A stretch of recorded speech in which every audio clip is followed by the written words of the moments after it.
Hello everyone, my name is Jack.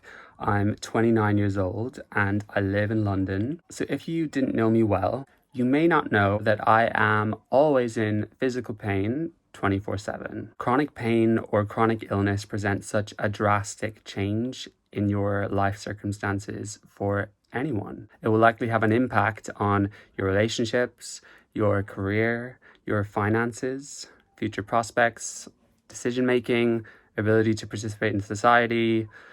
The list goes on, but most of all, your mental health. I may consider sharing my own story of how my personal chronic pain affects me in another video. But today, I'd like to share 10 tips for navigating a life with chronic pain or chronic illness. These are all learned tips from my own personal experience. I think I learned most about what I'll talk about today the hard way and by doing the complete opposite of what I'm going to suggest, really getting things wrong. Chronic pain or chronic illness, it is a journey. It's a big life adjustment and I still have bad days all the time. I mess up and I can't follow my own advice. But the thing is, I'm yet to find out and believe if there is a surefire way to quote unquote thrive consistently in a life with chronic pain or illness. It's a really messy journey. A quote I like to remind myself of here always is, "We cannot control the waves, but we can learn to surf." So before I get started, just a quick disclaimer, I'm not a medical professional and everything I share today is based on my own lived experiences. This is just what's worked well for me and you should of course be seeking advice from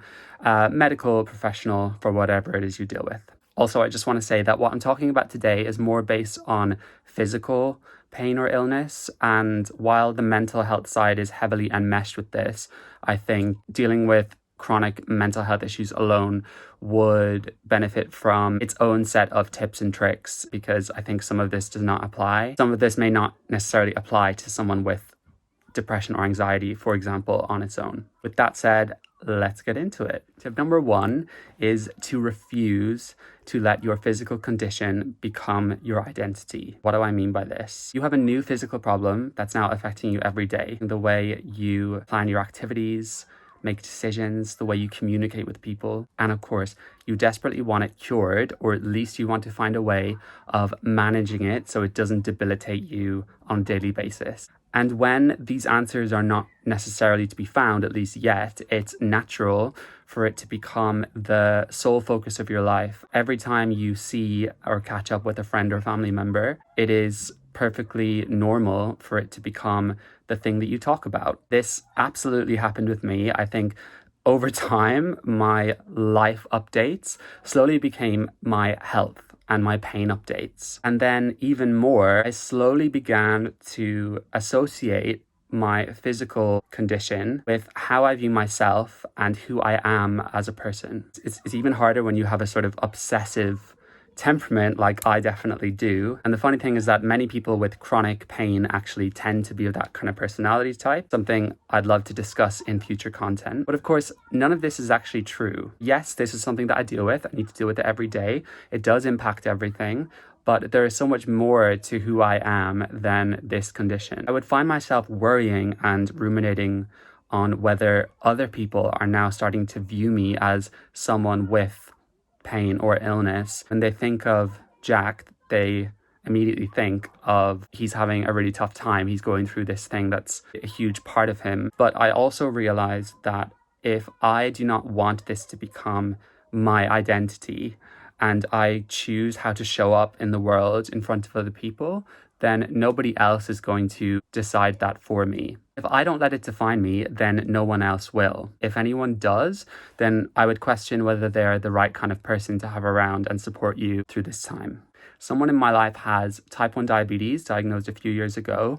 And while this was a huge upheaval in the way to live life, there's never a day in which he does not have to manage it and factor it in. And you can visibly see this. You can see someone injecting insulin, for example, if you have diabetes. While he does so well in managing it and staying on top of things, I think if I were to describe this person, I wouldn't even remember that he has diabetes. If someone said, what kind of a guy is he? There are so many more things that would come to mind. That would be way down the bottom of the list. He manages it really beautifully, but he doesn't let it define him. And I think it's possible that we stay realistic and grounded in ourselves so we look after ourselves correctly. I'm not saying to repress the issues and pretend that nothing is wrong. Of course not. It's possible to address your physical conditions appropriately, but also not let it become who you are. As in that case, it will only consume you entirely. And there's lots of studies linking that can actually make everything get worse. That brings me on to tip number 2, which is to learn that other people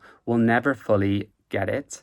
And the thing is, neither will you. So you look around and all you can now see is fit, healthy people who do not have to live with debilitating symptoms. They do not have to carry this extra burden with them every day. Sound familiar? Especially if you're young, statistically, there's going to be less people with potential lifelong conditions. It's very easy to fall into this state of mind of believing that everyone else has it easier off than you, and no one is ever going to truly understand your suffering. Now, I think this is a really dangerous and unhelpful state of mind to sit in, as when we feel like other people do not and cannot ever understand our experience, it only makes you feel more isolated. If you feel alone, then the natural inclination is to push people further away, as talking to them will only reaffirm the fact that they don't get you and they don't know what it's like. And this is completely counterintuitive, because when you're going through something as tough as a chronic condition, one of the main things I think all of us need is supportive people around us who love us and to keep up that social element. Depression and isolation feeds itself, so you really need to starve it of that. And in actual fact, it's true. No one will ever fully understand how this conditions affect you and the experience that you have to live. I won't even fully understand how someone else with a chronic pain condition is affected, as everyone's experience is unique to them. The concept of looking around you and believing that everyone has it easier off than you is a total fabrication. None of us get through this life unscathed. All of us go through difficult things and pick up pain along the way. So you never fully know what someone else has been through or what someone else is currently going through. We all have different ways of showing it and how much we share with others. I think explain to people how you're feeling, how it affects you, of course. People that love you should try their best to understand. As long as we can all remain respectful and kind towards one another, I think that's all that matters. And let's go on to tip number 3. This one is to hold on to the value of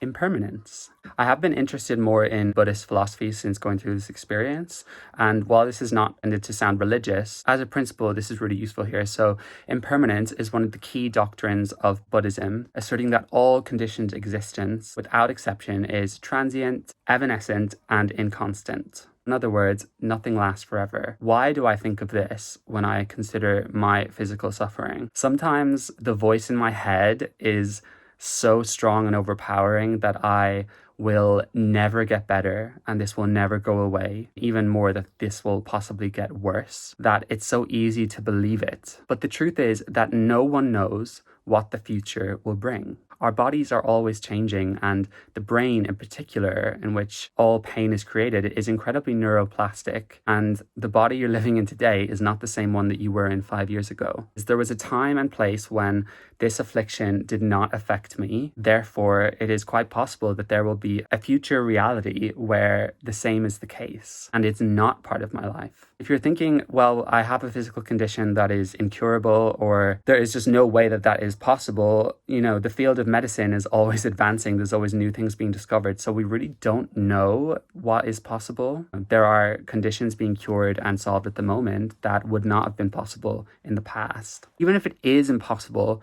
it's still very possible to believe that there is going to be a day when it is less all-consuming to manage, or you've worked on your state of mind so well that you're in a stage now where you're thriving in spite of it. And whenever I feel doubtful of these facts, I take a step back and I ask myself, which one of these two philosophies is a more content and pleasant experience to live my life by? 1, fully believing that my condition will never improve and I'm going to have to manage this on this level for the rest of my life. 2, being optimistic, or even taking a leap of faith and being sure that one day Things will be different. This is not forever. The answer is it's always the second choice. Even if I get to my deathbed and I realize, oh, well, that never actually did get better, would I have any regrets? Absolutely not. By believing that things can be different and keeping that sense of hope, I'm generally happier and more content every day anyway. It kind of fulfills itself. Self-fulfilling prophecy. There you go. I really hope that point helps you. All right. So tip number 4 is enjoy the journey and experience of learning to value yourself and who you are without external sources. I've had periods because of this experience where I've been unable to work. I've been worried about my finances and whether I'd be able to support myself. I've been sitting in a place of deep uncertainty on what is going to happen to me, what will become of me, will I ever be able to pursue the goals and experiences and life ambitions that I once thought I would. Everything is just up in the air and I have no idea what is going to happen next. And I've worried about my prospects so much that I've had this innate feeling of falling behind in life and everyone else just continuing on the conveyor belts, reaching for the stars, fulfilling their hopes and dreams while I'm just kind of left in the dust. A key lesson I've learned through all of this is how much we're conditioned to value ourselves and who we are through career milestones, financial wealth, overachieving, social status, etc., that we never take a stop and to imagine who we are without all of these things. And this point for me has been such a difficult pill to swallow because I have always been so driven and ambitious and an overachiever since being a kid that my own way of how I'm so used to feeling secure and balanced and happy in life has been completely shaken. And the truth is, there are pros and cons with every experience, even the ugly, and it is through some of the most difficult circumstances we go through in life that we actually learn the most about ourselves and we grow the most. This has all forced me to acknowledge who I am without all of this external success, external validation. How is one person worth more than another? Is a billionaire worth more than someone who is not financially motivated, is not motivated by more and more, likes to take a slow pace in life, likes to prioritize relationships, family, and staying in the present moment? Through this, I've really learned to pause and think about the smaller things in life that I'm so grateful for, and to think about all the things I do have, which I am very, very grateful for. As otherwise, it would have always been reaching for the next thing, the next thing, and the next thing without truly stopping to contemplate this. I've been able to better understand my life story with a level of self-awareness and now integrity that I wouldn't have had without this experience. I still think I'm hopeful that success, wealth, achievement is on my horizon. I'm certainly not resigned to that. While the life ahead of me will present adverse experiences and more uncertainty, I found a new self of center and balance within myself, and now I know that I can come back to that in those times. I hope you found that one helpful as well. Okay, tip number 5 is to remind yourself that guilt will only hold you back and self-compassion will only empower you. The kind of paradox of chronic pain or chronic illness is that it makes us focus both heavily on the future because we're so worried about what's going to happen, whether things will get better. And we're also hyper-focused on the past as we tend to look back on and reminisce on the life we used to have before all of this. We also dissect what happened in the past to try and understand potentially why this happened, what you did to bring this upon yourself, or if you just had not done XYZ, you would not be in this situation. I've spent many days, many weeks obsessing over what caused my issues and whether I had anything to do with this. Could I have made better choices? Could I have looked after myself better? Could I have not done blah, blah, blah? Blah, blah, blah. Where would I be if it wasn't for that experience? Do I ever get anywhere obsessing over these thoughts? No. We've all heard this. The past is done. It's done. I can only move forward. The funny thing is that we forget to be present at all. The present is all we have. We have the here and now. And I will only cause more turmoil and more suffering through sitting in this place, leaning into the guilt and the blame from the past. My present day suffering will only grow larger. This is not your fault. Even if this is not my personal situation, but even if you were like drink driving and you crashed your car, and you now have a debilitating chronic pain issue, sitting in a place of guilt that is only going to hold you back. Yes, we should learn from our past experiences so we don't make the same mistakes again. But none of us expect to become chronically in pain or chronically ill. All of us think, well, that's not going to happen to me. I used to feel like that. I used to feel invincible. But in regards to my past, I've only ever done the best that I could given the information and decision-making tools I had at the time. The same goes for how you manage everything now. So if you have a day where all of these tips go out the window and you lose it, you become hysterical, you treat someone really badly because you're in a bad mood with everything, wallowing in why this happened, beating yourself up over it is counterintuitive. Especially with physical suffering, it is so important that we are kind to ourselves and that we minimize the stresses in our life. Being constantly hard on yourself is not going to be conducive to that. And I can be the absolute worst for this. I mean, something that really puts this into perspective for me is when someone I know, a friend or family member who generally has good health, and they get a cold, flu, or a headache, and they are very dramatic about it. They cancel all their plans. They are kind of losing it. And I have compassion for them. I'm not saying that I feel bitter towards them. However, it really puts things into light when it comes to me managing my daily symptoms. And I really think, you've got this. You manage this well most of the time. And of course, you're going to have days where everything goes out the window. If other people understand that, if you can help them understand that, they will be more forgiving as well for you. Honestly, I think it would be really weird if you did not mess up in that way. That's my tip number 5. We are halfway through this. My 6th tip is that you can minimize your suffering through staying calm and vocalizing your emotions. I've lost count of the amount of times I have lost it. I've become frustrated. I've become hysterical, upset, angry, frustrated, confused. And I've really just surrendered to this deep feeling of hopelessness and despair. There are so many moments I've been in which feel so raw and ugly in that way that I would never want someone to be witness to that. So during these moments, my body is under so much more stress and anguish than it already is dealing with physical issues. You're already in physical pain. So why are you going to add to it by allowing yourself to completely lose control in this way? Not saying that we do not feel our feelings and process our emotions. And I think there is a time and place in which we really take out our anger, and this can be done in a healthy way. However, what really works for me here is acknowledging my emotions verbally or internally. So for example, if I'm having a really bad day and I'm getting frustrated with it, I would stop and say to myself, I am feeling so frustrated and angry and confused right now because of everything. I'm over it. Today is particularly difficult.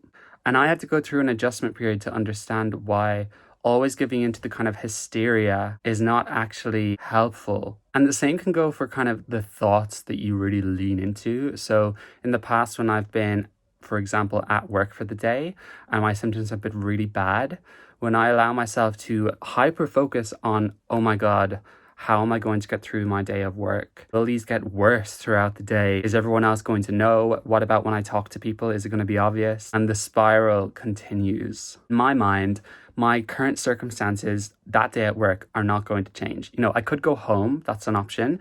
But if I'm deciding to stay there, then the easiest frame of mind to sit in is to focus on the issues at hand, because the physical symptoms and suffering will persist or they'll do their own thing. So don't get me wrong, it's not a case of, don't think about the elephant in the room. See what I did right there? Don't think about the elephant and then all you can think of is an elephant. But it's sort of reframing these thoughts in your mind as a method of cognitive behavioral therapy and reminding yourself that you can't change your situation right now. So let's focus on the issue at hand. I used to think that this would equate to me resigning and accepting the fact that things will never get better. I've associated the fact that I tend to worry about stuff with how much I care about it. But in actual fact, I'm looking after myself and I'm caring about it more by allowing myself to live my life and to have a job or to do the thing I wanted to do that day in spite of the pain. Life is difficult enough without all that spiraling, and some days the thoughts are too strong for me to keep them at bay. It really depends, but this has helped me so much. Tip number 7 is to find a way to accept that life is messy and to let go of perfectionism. Now, I've always been a perfectionist. I've always loved to be super organized, have everything planned out, and be super meticulous with the way I go about everything. And since all of this stuff has unfolded, the concept of being able to just plan out a full week and to be able to fulfill those plans, at this point, it's like inconceivable, I'll be honest. It's going to be rocky and days are going to be unpredictable. This used to frustrate me so much. I mean, don't get me wrong, it still does, but I would allow that to really take over. And this would only lead me to conforming to compulsions of trying to control my situation even harder, which of course would not work. And this would lead to more frustration. I'm always going to innately be someone who loves to be organized. That's not going to change. But if I can just open my mind to the fact that things are unpredictable, and sometimes perhaps I need to be slightly less ambitious with all of these things that I have planned out and leave a little bit more room for myself in case I need to damage control. And it's important that I explain how my priorities have shifted for everyone else. I can explain that if I do cancel, it doesn't mean that I'm flaking on you. Sometimes days are unpredictable and it just has to be that way. Having these safety nets have really allowed me to be able to decide when I need to prioritize myself more. And when you have a kind of physical condition such as this, it is important to recognize when is the right time to be selfish, as you are allowed to be selfish. You should not be sacrificing yourself for other people. And if one of my friends who I love, if I knew that they came to meet me and they did like an activity with me we had planned at the expense of their health, I would much prefer that they tell me and that we do adjust the plans. I think it's a really admirable quality of when you can be realistic and be in tune with your body so that you make the decisions that are ultimately best for you and your scenario. Okay, number 8 is a big one for me. So this is to be conservative, skeptical, and critical when it comes to conventional medicine. This may be slightly controversial, and remember, I'm not a medical professional, but I'm speaking from a place of my own experience and how I've been so shocked at some of the medical scenarios I've found myself in. One of the hardest experiences I've had throughout this physical condition and in my entire life has been the complete roller coaster and ups and downs I've had from different medications and pharmaceutical interventions. Growing up, I was, like many of us were, I was taught that doctors are people to be trusted and they know best what's best for you. And whatever advice they give you in terms of looking after your health, you should follow it. And this makes sense. They're the medical professionals. They've done all of the training. How are you going to know better than them? But the thing is, for chronic pain or chronic illness especially, sometimes the advice given to you medically can be kind of like throwing a shot in the dark. It's like a wheel of chance. You don't know if something is going to work or if it's going to not, or if it's going to make your life a living hell, which has happened to me many times. I'm actually embarrassed to say how many medications I've tried at this point. How I've personally rushed into medical decisions, be that medication, procedures, surgeries, because I've been so desperate to be free from physical suffering and to just find relief. So if I had to give myself advice a few years ago while this condition was unfolding, I would tell my younger self to be a lot more cautious when it comes to the medicinal interventions. The doctor may recommend, or God forbid, even push a certain medical decision or medication onto you. No matter what the recommendation, you do not have to rush into anything. Have you got a second opinion? Have you done some research on what this medication is and have some expectations on how it may affect you? What percentage of people does this medication actually work for? Does it have a high success rate, or is it kind of like 50-50 or worse? Then a very big one, are you mentally in the right place right now to introduce a new drug to your system, to go through the trauma of having an operation or surgery? These are all types of questions I feel like doctors should be asking patients, and we should be asking ourselves. And just to be clear, I'm not talking about life-threatening conditions where you're rushed to A&E or, cancer treatment, all of that kind of stuff, which requires very quick decision-making. But in the world of chronic pain and illness, particularly mystery conditions, there is always time, and there's always going to be more options and more medicinal things you can try. Some of my doctors have been very insistent, very pushy, and very persuasive. I think that's a particular point, that I follow their recommendations. But at the end of the day, this is my body, and I get to decide what goes into it. I've had so many drugs enter and leave my system. I've had surgeries, I've had procedures, most of which have not worked. So retrospectively, I could have actually done without that. And when it comes to medications, done without the side effects, the withdrawal symptoms. But of course, how would I know if I hadn't have tried? And I'm not saying that there isn't a place for this stuff, of course, but I guess my advice is to remain cautious and conservative and keyed up when it comes to medications, particularly antidepressants, anticonvulsants, benzodiazepines. There are probably more medications that are for pain. So these, I cannot stress, are just so important to be careful with when coming on and off them. I've had doctors who I don't know if it's like my nervous system is particularly sensitive, who have understated the side effects and said that it's generally very well tolerated. There shouldn't really be many side effects. I've also had doctors who have suggested a far too quick tapering schedule when I'm coming off a drug. And then that's left me with debilitating withdrawal symptoms. So you have nothing to lose by taking a more conservative approach.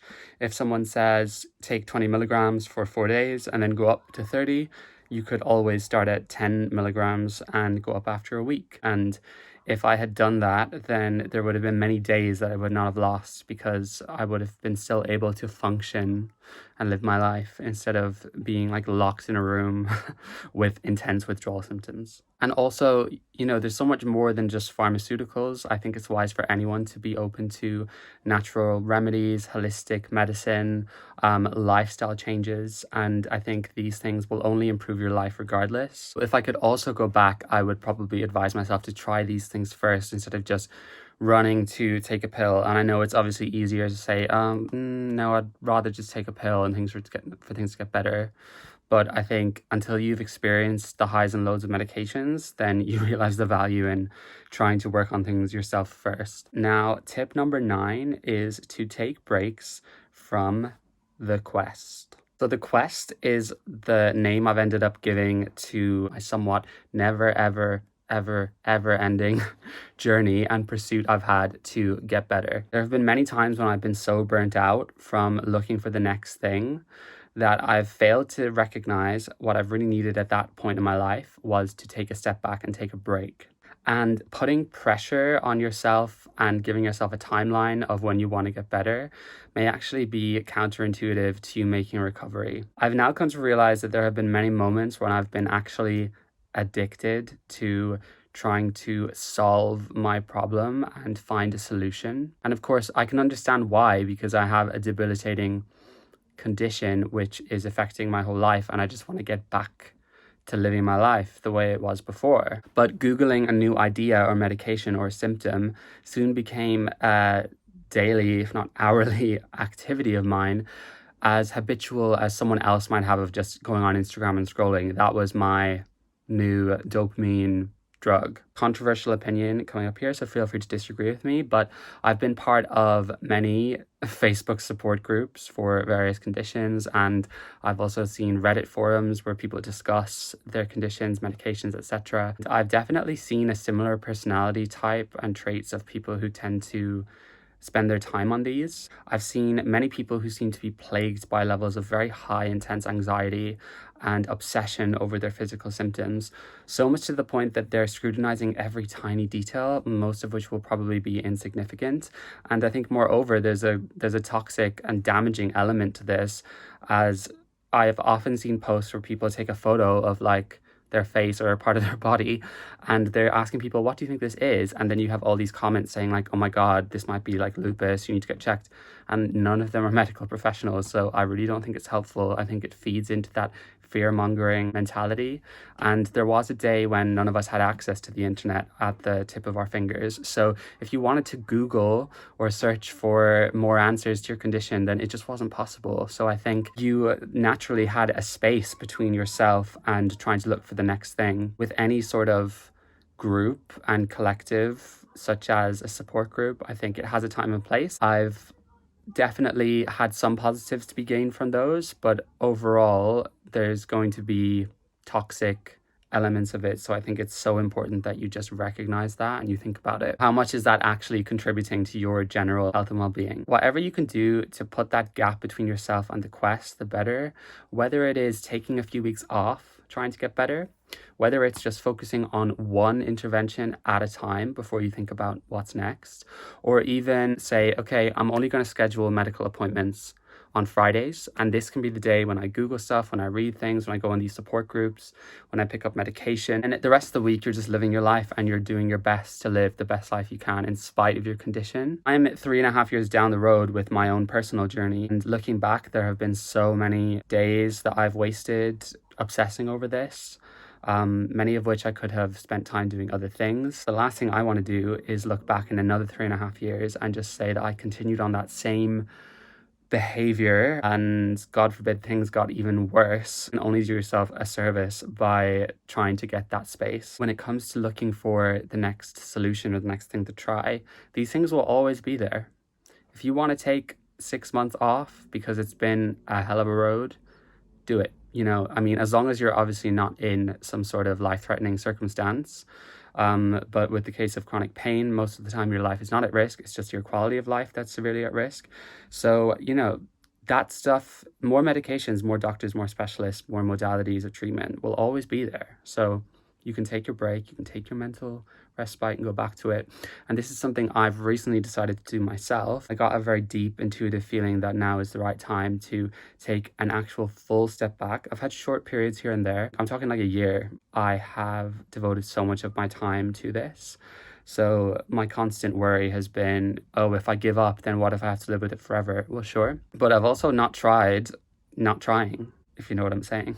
Going to see how that goes. When I think of the prospect of not having another appointment to attend to, not having more medications to try and come off and worry about side effects, the innate feeling I have is just relief and how much I will enjoy not having that pressure. I think that will also help me in not seeing it as a part of my identity. I hope that tip helped. All right, we are on to my last tip. Tip number 10, live your life to your best ability and do what you can to minimize stress. In spite of your physical pain or suffering, you should be trying to live the best quality of life you can in your circumstances. Get the most out of what you have. Live the life you do have to the full. Don't forget, there will always hopefully be things that you can still enjoy, interactions that you can still enjoy with others. And while there now be many things that you cannot do anymore, or you need to do less of, there are still many things that you can do. There may be even new things that you have the time for that you didn't before. If you're bedbound for the day, then time to pick up that book you've always been saying you're going to read. Spend your time doing that. Make the most of that day instead of just wallowing in hope and despair and giving in to those feelings and just wasting the whole day. Make sure you plan things, have things in the future you can look forward to. And then when it comes to stress, I think life with pain and illness is stressful enough. It's so stressful on your body. You should look at the different aspects of your life. Do what you can to eradicate the stress, or at the very minimum, mitigate it. Obviously, if you're a parent and you have kids, that's stressful.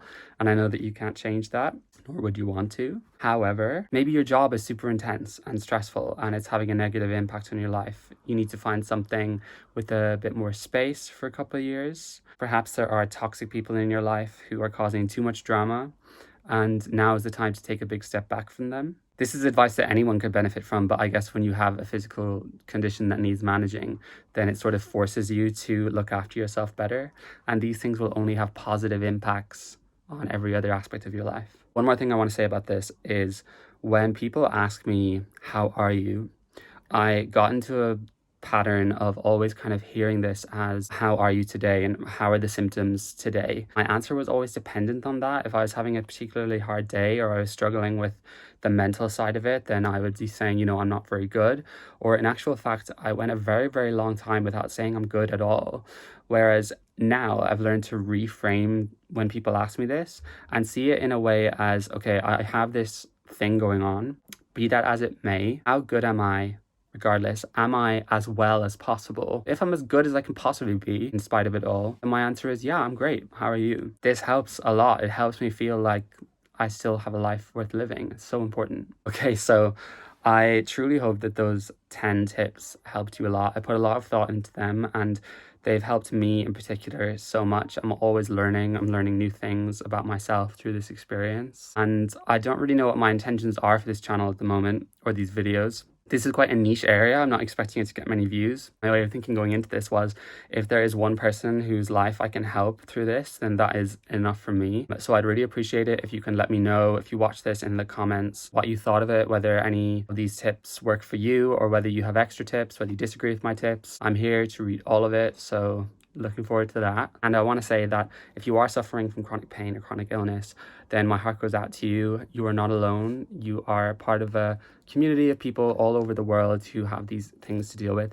and it is an extremely human experience. Don't forget that.